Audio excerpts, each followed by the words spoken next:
Hello friends, मैं मनीष आपके अपने यूट्यूब चैनल मैथ का डर खत्म पर। आज के सेशन में हम लोग बेलन को डिस्कस करने वाले हैं, जहां बेलन का आयतन, बेलन का वक्रपृष्ठ या बेलन की त्रिज्या निकालने से संबंधित प्रश्नों को हल करेंगे। बेलन का जो डायग्राम होता है वो कुछ इस तरह का होता है। इसके दोनों सिरे जो होते हैं, पहला सिरा ये है और दूसरा सिरा ये है, दोनों के क्षेत्रफल बिल्कुल बराबर होते हैं। इसे आधार भी कह सकते हैं। तो कुछ इस तरह की जो आकृति होती है इसे बेलन कहा जाता है। बेलन के प्रश्न जब भी आप हल करें तो आपको सिर्फ दो चीजें मालूम हो।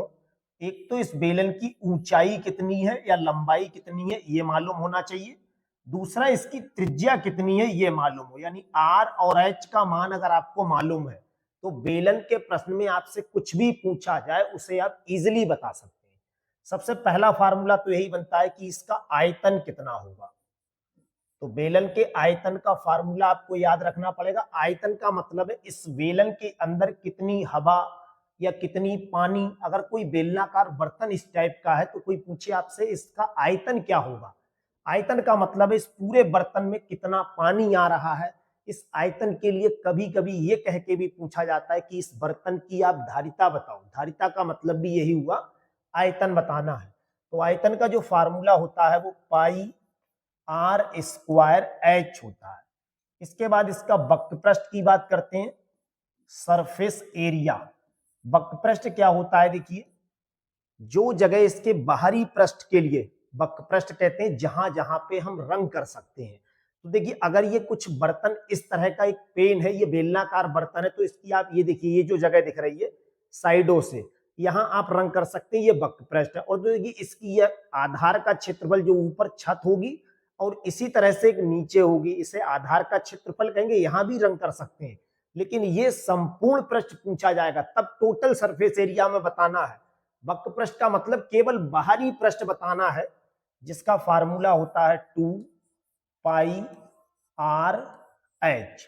और यहीं से अगर आपसे पूछा जाए संपूर्ण पृष्ठ, टोटल सरफेस एरिया, ये कितना होगा, तो संपूर्ण पृष्ठ में क्या बढ़ जाएगा, देखिए जो इसके दो आधार थे, एक देखिए ये था और दूसरा आधार ये था, ये दोनों जगह बढ़ जाएंगे। तो जो आधार होता है, अगर आपसे कोई पूछे बताओ इसका फार्मूला क्या होगा, तो एक जो इसका मुंह है, इसे आप आसान भाषा में ये कह सकते हैं, अगर इस टाइप का कोई बर्तन है तो इस बर्तन का हम ये मुंह मान ले रहे हैं और इसके आधार का क्षेत्रफल या मुंह का क्षेत्रफल पाई आर स्क्वायर होगा।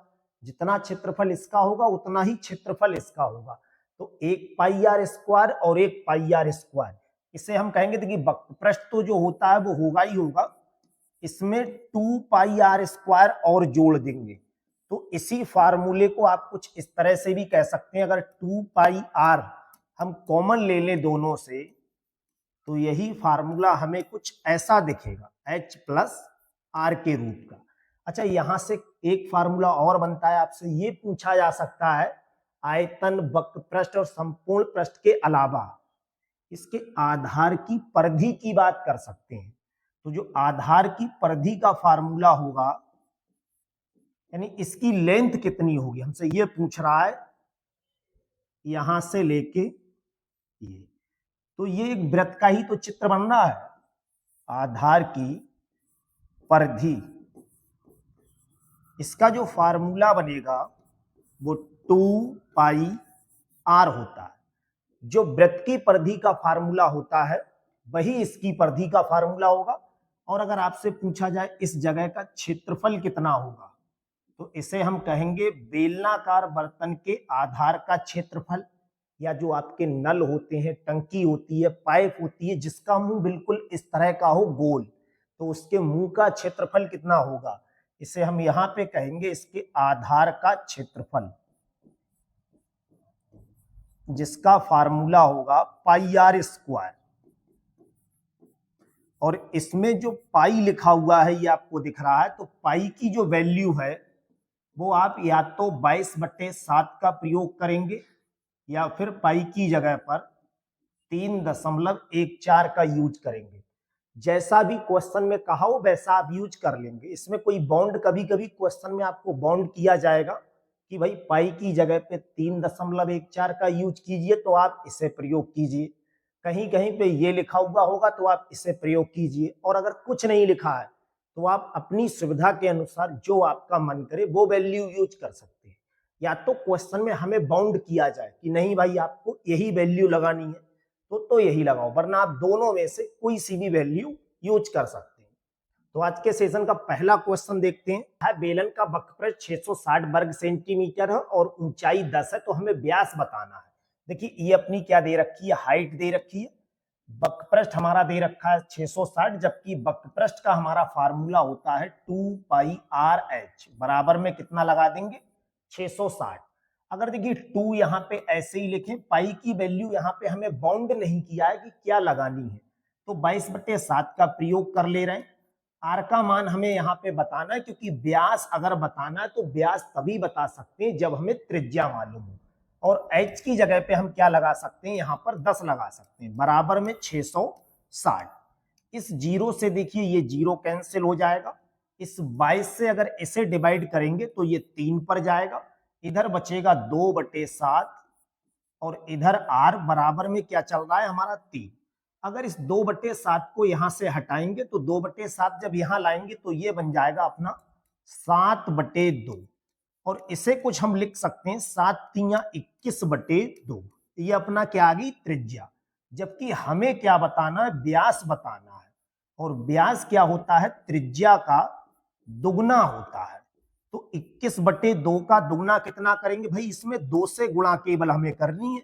जब 2 से गुणा करेंगे इससे ये कैंसिल होके ये अपना आ जाएगा 21 आंसर होगा। तीसरा विकल्प बिल्कुल सही है। इसका अगला क्वेश्चन देखिए, जहां बेलन का वक्रपृष्ठ दिया है। अगर बेलन का वक्रपृष्ठ दिया है तो ये सवाल तो बनता ही नहीं है कि कौन सा फार्मूला आप प्रयोग करेंगे। भाई वक्रपृष्ठ का ही फार्मूला आपको यूज करना है, और वक्रपृष्ठ का फार्मूला होता है 2 पाई आर एच, जिसकी वैल्यू दे रखी है 660। उसके बाद में क्या कहा है, आधार की परिधि दे रखी है। भाई आधार की परिधि का मतलब क्या होता है, 2 पाई आर की वैल्यू दे रखी है हमें 44। अब अगर हम इस इक्वेशन को सॉल्व करें तो हमें यहां से क्या चीज मिल जाएगी, त्रिज्या मिल जाएगी। देखिए 2 अगर यहाँ पे ऐसे ही लगाएं और पाई की जगह 22/7 लिखेंगे, आर ऐसे ही बराबर में 44। इस देखिए 22 से अगर इसे कैंसिल करेंगे 2 पर जाएगा, इस 2 से ये 2 कैंसिल, 7 हटाएंगे तो वो इधर आ जाएगा। आर का मान यहां से अपना मिलकर 7। हमें क्या बताना है, केवल h का मान और अगर पता लग जाए तो हम इसका आयतन बहुत इजीली बता सकते हैं।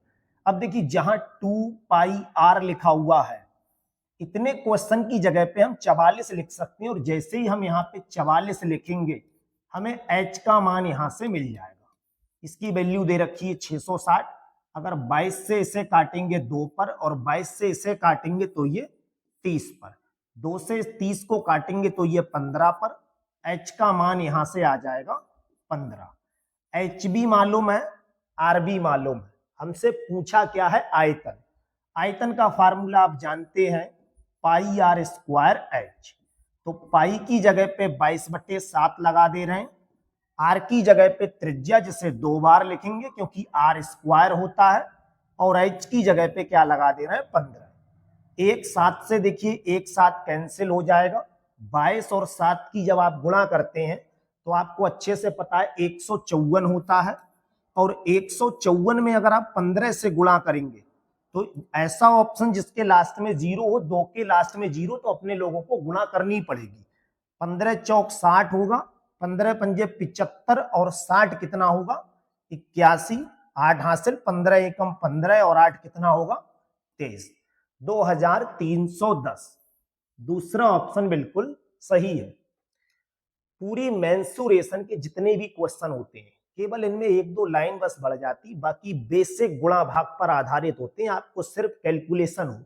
और ये तो एक ऐसा टॉपिक है जो 8वीं क्लास में भी है, 9th क्लास में भी है, 10th क्लास में भी है, तो किसी भी स्टैंडर्ड में आपने ये पहले से जरूर पढ़ रखा होगा। सारे फार्मूले सब कुछ वही है, यहाँ पे केवल आपको अप्लाई करना है, और क्वेश्चन वहां पे आप एक एक पेज पे करना सीखते हैं। यहाँ पे बस जगह थोड़ी सी कम करनी होती है, कुछ शॉर्ट मेथड में करना होता है, बाकी कुछ भी नहीं, सब कुछ आपका पुराना ही कॉन्सेप्ट चल रहा है।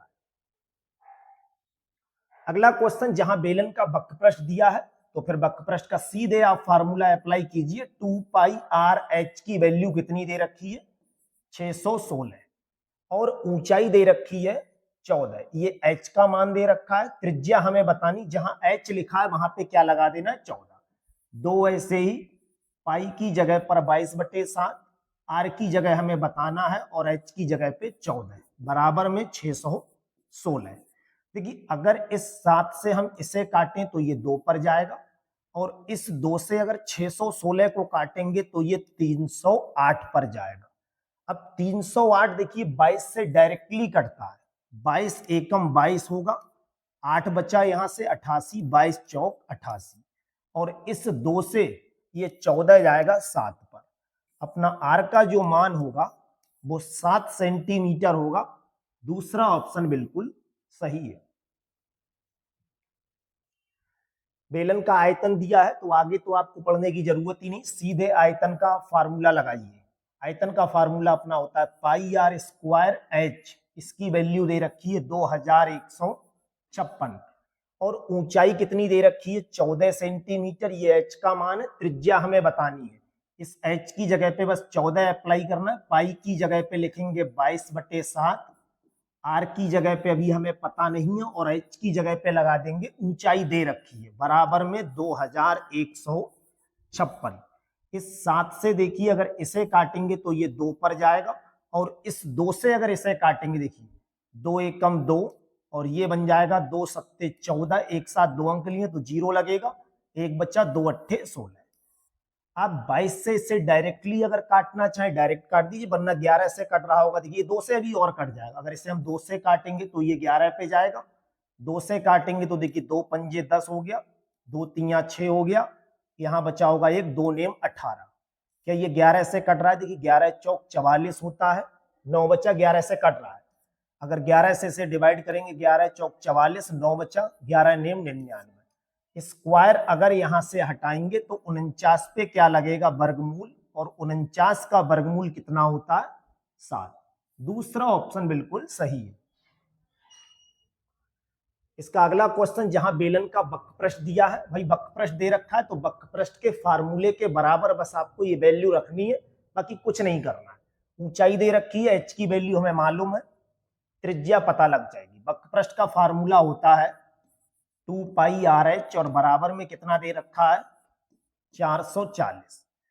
2 ऐसे ही लिखेंगे पाई की जगह पे, जब बॉन्ड नहीं किया है तो 22/7 का भी प्रयोग कर सकते हैं और 3.15 का भी। आर की जगह पे देखिए क्या लगाना है, ये हमें बताना है क्योंकि त्रिज्या पता नहीं है, और एच की जगह पे क्या लगाएंगे 10 बराबर में 440।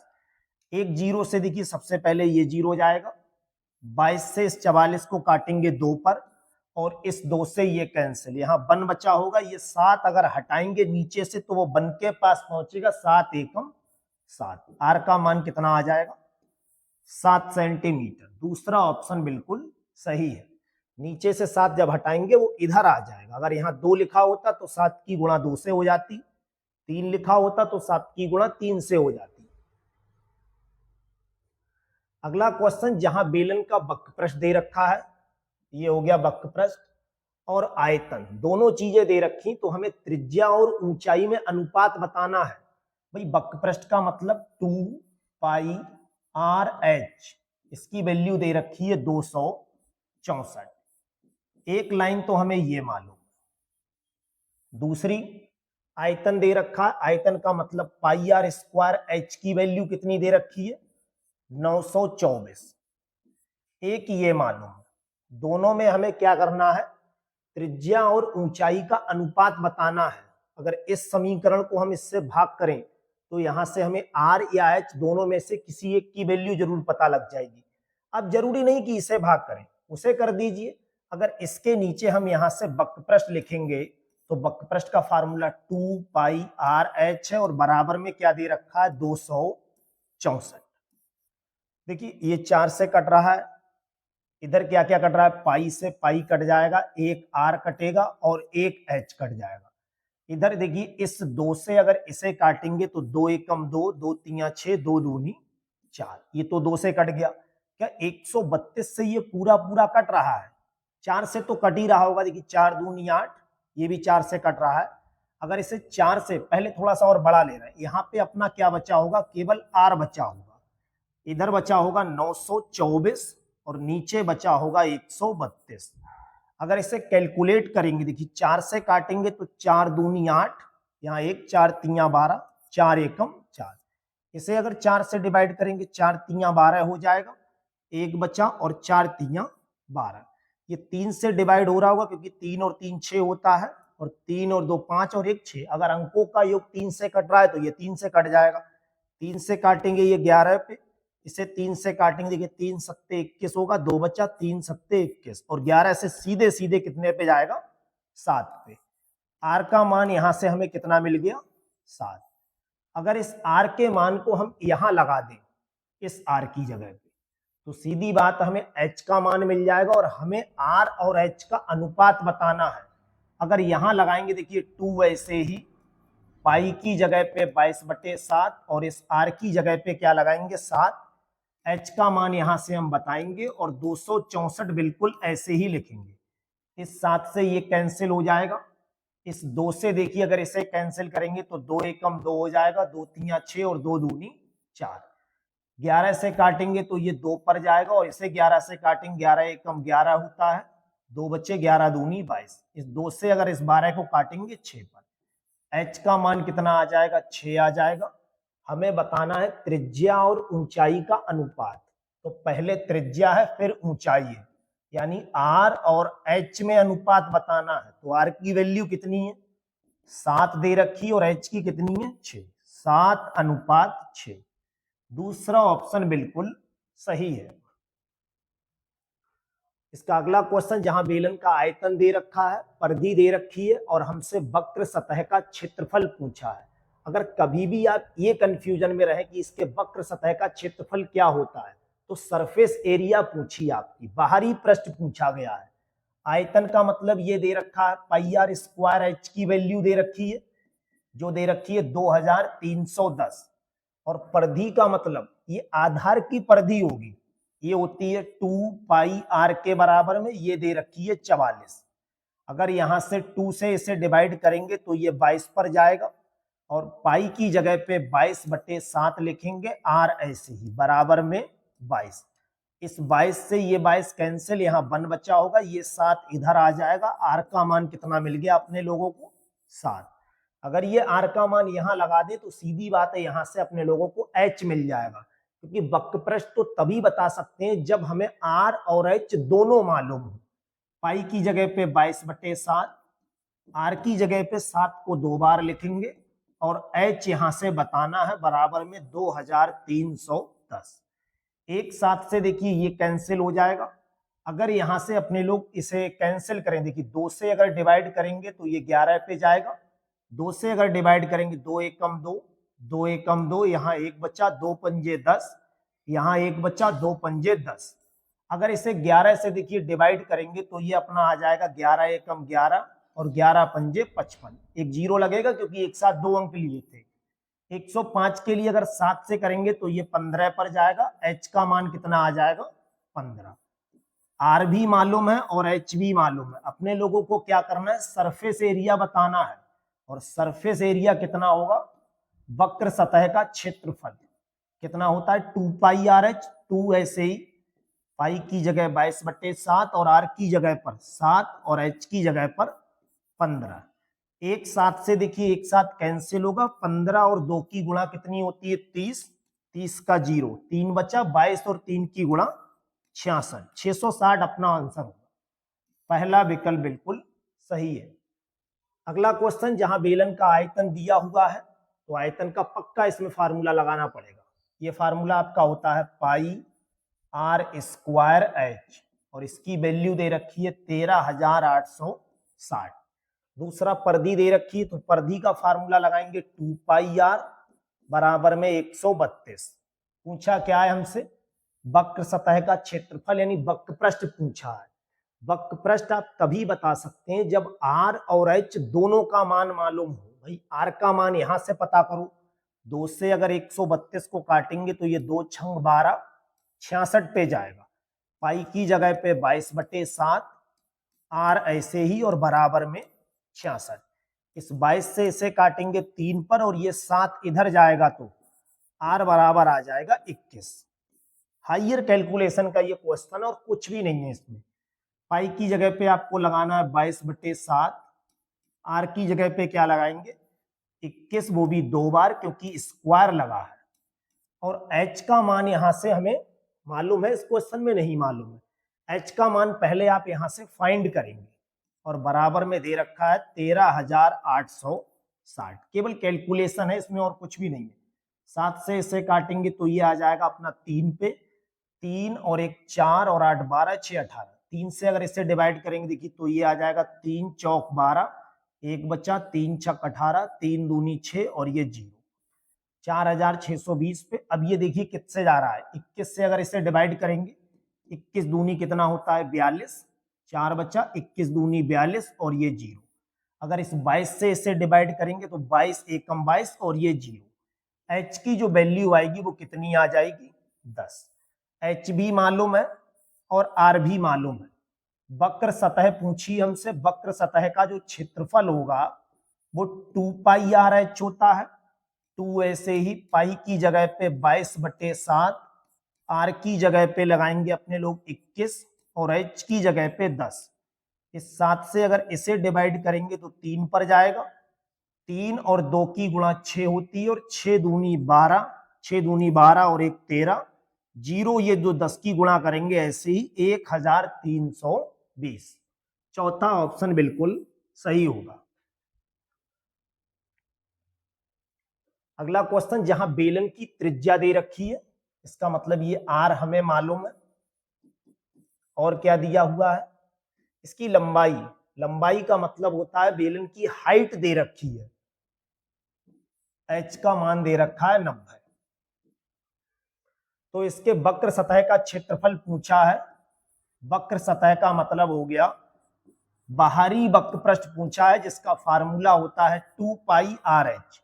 अगर टोटल सरफेस एरिया पूछा जाता अपने लोगों से तो 2 पाई आर एच ना लगा के 2 pi R bracket H plus R का यूज करते। 2 ऐसे ही लिखेंगे, पाई की जगह पर 22/7 और आर की जगह पर 21, एच की जगह पे लगाएंगे 90।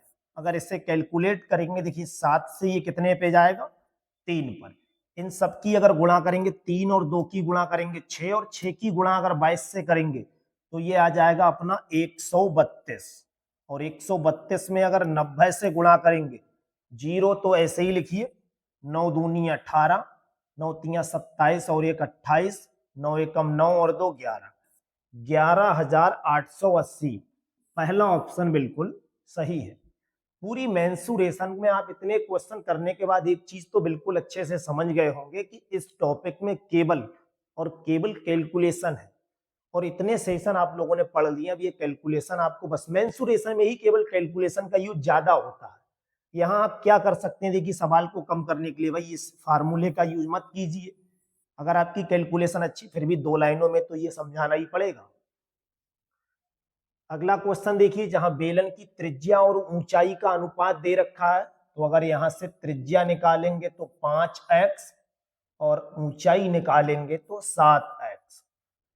आयतन इसका दे रखा है, वक्रपृष्ठ हमसे पूछा है, तो आयतन का मतलब पाई आर स्क्वायर, h की वैल्यू दे रखी है 550।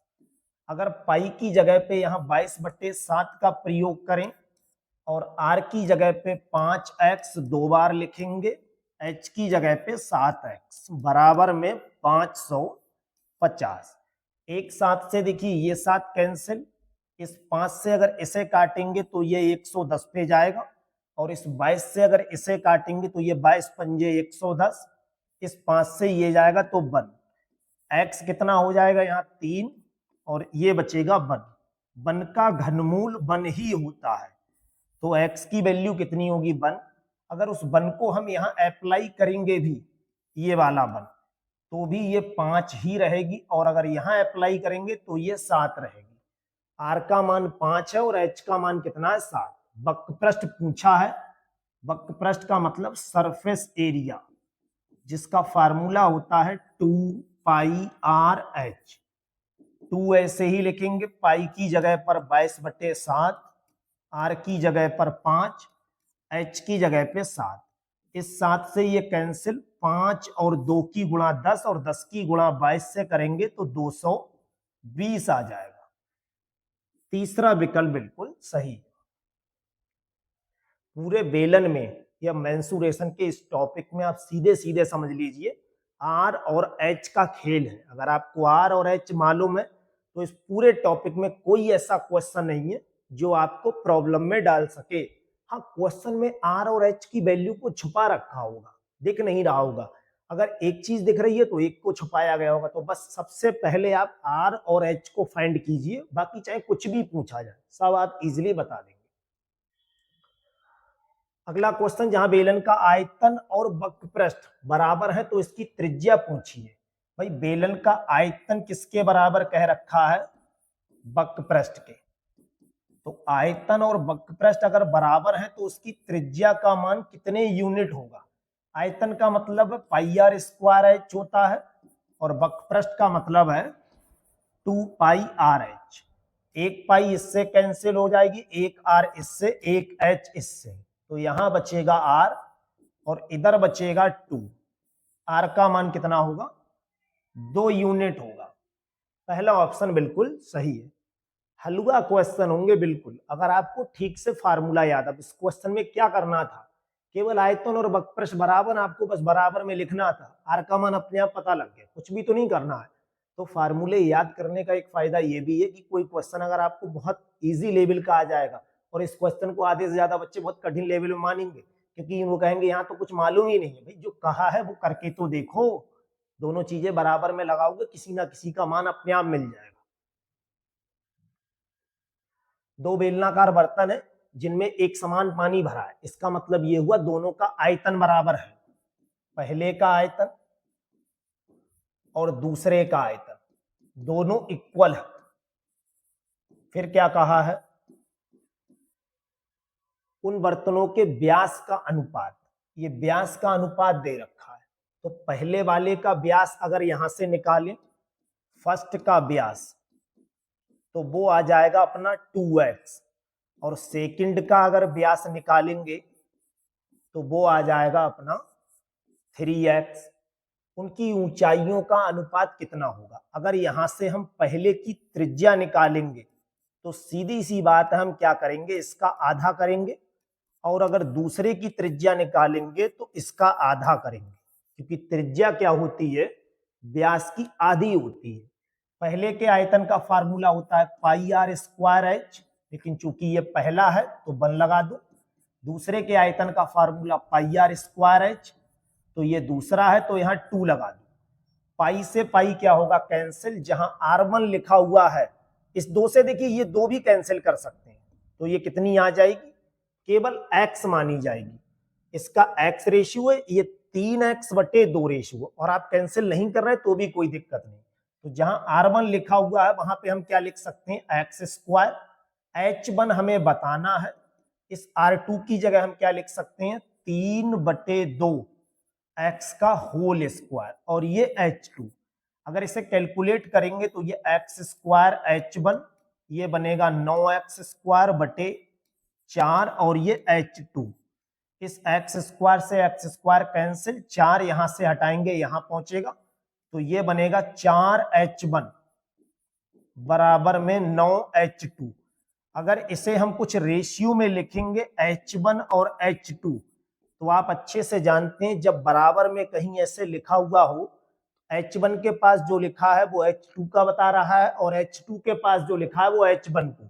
इसी के लिए हम लिख सकते हैं H1, चाहे तो आप इसे अपॉन में फ्रैक्शन बना सकते हैं। 4 अगर यहां से हटाएंगे तो वो इसके बटे में आ जाएगा, H2 हटाएंगे इधर तो ये 9:4। बाकी आपको रेशियो में पढ़ाया था, अगर कभी गुणा में संख्याएं बराबर में लिखी तो वो एक दूसरे के विपरीत चीजों को रिप्रेजेंट करती हैं। H1 के पास में 4 लिखा है, ये H2 को बता रहा है, और H2 के पास में 9 लिखा है, ये H1 को। तो H1 और H2 में 9:4 का होगा, यानी पहले बेलन की ऊंचाई अगर 9 यूनिट होगी तो दूसरे की ऊंचाई 4 यूनिट होगी। बस ये इसका मतलब है। अगला क्वेश्चन, जहां दो बेलन की त्रिज्याओं का अनुपात ये दे रखा है, तो पहले बेलन की त्रिज्या 3x मान लो, दूसरे की त्रिज्या 4x मान लो। इसका ये मतलब है उनकी ऊंचाइयों का अनुपात, पहले की ऊंचाई 4x मान लो, 4y मान लो। अच्छा आप कहें यहाँ पे xy ना माने तो 4k मान लीजिए। दूसरे की ऊंचाई कितनी मान ले रहे हैं, 9k। क्योंकि जब रेशियो हटाते हैं तो कोई कांस्टेंट लगता है। हालांकि ये क्वेश्चन फिर भी गलत नहीं होगा, अगर आप ये चीजें ना भी मानो तब भी ये क्वेश्चन हो जाएगा। उनके आयतन का अनुपात बताना है, तो पहले का आयतन बटे में दूसरे का आयतन, ये हमें अनुपात बताना है। आयतन का फार्मूला होता है पाई r1 स्क्वायर h1। पहला है तो r1 और h1 लिख दे रहे हैं, दूसरा है तो r2 स्क्वायर और h2। पाई इसलिए नहीं चेंज होगा क्योंकि भाई पाई तो कांस्टेंट वैल्यू है। r1 त्रिज्याएं और ऊंचाई उसकी बदलती रहेंगी। जहां r1 लिखा हुआ है वहां 3x का स्क्वायर लिखेंगे, h1 की जगह पे लिखेंगे 4k। अगर ये कांस्टेंट नहीं भी लगाएंगे तो भी इस क्वेश्चन में कोई गलती नहीं, आंसर आपका फिर भी आ जाएगा। r2 की जगह लिखेंगे 4x का होल स्क्वायर और यहां लिखेंगे 9k। ये अपना क्या बन जाएगा, देखिए अगर इसे कैलकुलेट करेंगे तो 9x स्क्वायर इंटू 4k, नीचे बनेगा 16x स्क्वायर इंटू 9k। देखिए k से k कैंसिल, x स्क्वायर से x स्क्वायर, 9 से 9, 4 एकम 4, 4 चौक 16, 1/4 का मतलब हो गया 1:4। चौथा ऑप्शन बिल्कुल सही है। इस तरह से आज के सेशन में आप लोगों को बेलन के लगभग हर टाइप के क्वेश्चन करा दिए। किसी भी एग्जाम में आप ढूंढ लेना, इसी टाइप से क्वेश्चन से अलग नहीं मिलेगा।